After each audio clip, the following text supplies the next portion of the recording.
Hi, friends. So it's Tuesday, March 31st, Rabbi Jenny Solomon.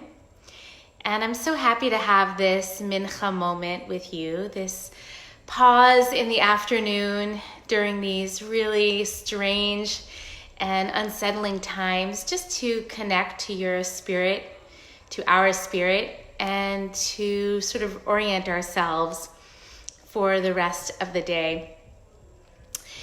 So I don't know about you, but I am feeling incredibly anxious at certain moments about our economy as a system. I mean, first, of course, my own personal finances and savings and how that impacts our life. But I know for everybody, whether you feel personally vulnerable in this moment or you're thinking about people who you know and care about who are vulnerable, or even looking at the whole economic system, it's so understandable and natural to feel worried and to feel anxious about how we're gonna sort of find a way forward and how to make sure that everybody has what they need and all of those kinds of things.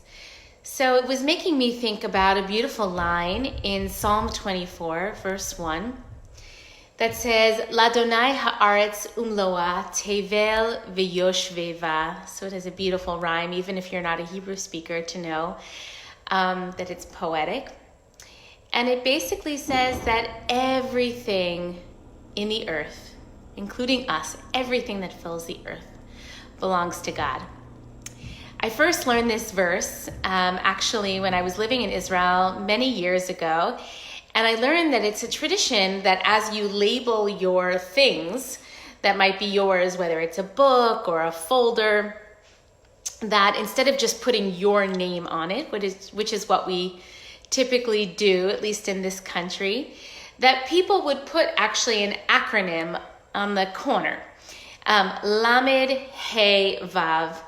And that acronym stands for Ladonai Haaretz Umloa, this verse. That is to say, as we label something with our name, right, the inclination is to say, mine. This belongs to me. And this tradition of putting the acronym Lamed He Vav on the object as well is to sort of temper and mitigate that natural instinct to say, mine. That is to say, okay, this thing belongs to me, but ultimately, it all belongs to God. And as I was thinking about just the tumultuous nature of our economy in this moment, it's such a powerful thing to remember that at the end of the day, none of us takes our wealth with us into the grave. That we don't leave anything behind in that respect.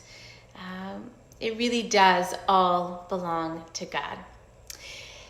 And I wanted to add that in contradistinction to our wealth and the fact that our possessions really belong to God, there are other things, I believe, that no one can take away from us. Even in a moment like this, where we feel some scarcity, we feel nervousness as to what is truly ours. I'm thinking about our dignity. I'm thinking about free will and the ability to choose how we want to respond to situations, to circumstances, to other people. I'm thinking about kindness and love and peace, the kind of peace we find on the inside. There are so many more things that no one can take away, that no amount of instability on the outside, out in the world, can take from us. So it's great to remember that, especially in moments when we're feeling a little unsteady about what is ours, especially in the physical realm. So for our Mincha moment practice, I want to invite folks, if you can, to actually lay down on the ground. One of the sweet parts of this time, this very strange time, is that our youngest son, Natan, gets to sleep in every morning. And he doesn't sleep super, super late, but I don't have to wake him. And he typically comes downstairs wrapped in his blanket, and he lies down on the hard kitchen floor. And just this morning, he was saying, it just feels so good.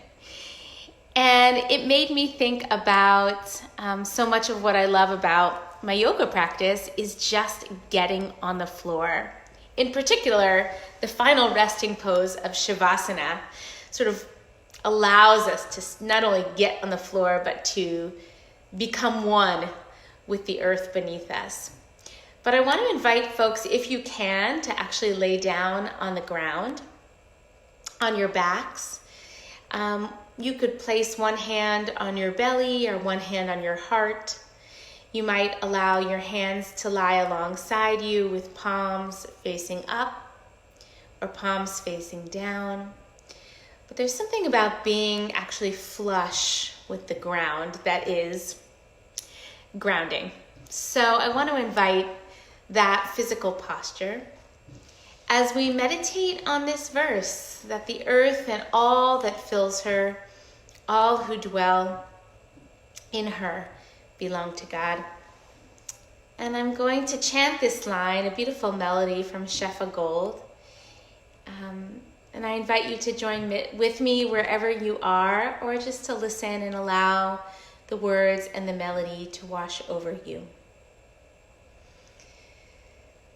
Ladonai haaretz umloa umeloa. Ladonai haaretz umloa umloa. Tevel miyoshveva. Tevel miyoshveva. Tevel miyoshveva. Tevel miyoshveva. Ladonai haaretz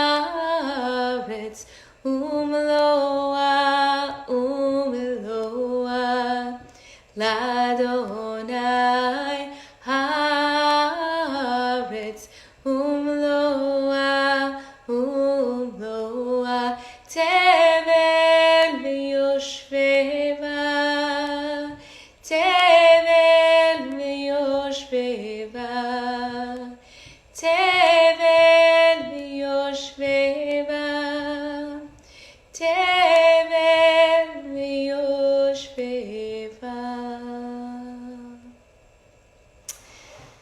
So friends, as we move through the hours ahead, perhaps even into the days ahead, it's so useful to remember and really acknowledge that everything we have here is temporary, and that not only does everything belong to God, but we belong to God too, all inhabitants of the earth. That there is an integral quality to the whole that is God, that each one of us is a part of. And so that in that remembering of belonging, we feel a sense of our own belonging to the earth, to the divine, to one another. And hopefully that will ease some of the natural impulse towards a mindset of scarcity in these unwieldy times. So I'm wishing everyone a good afternoon, and to really a wish that we together will cultivate a quality of abundance, again, on the inside, quality of connectivity, quality of belonging, even as we sense that our grasp, our hold on things feels more tenuous.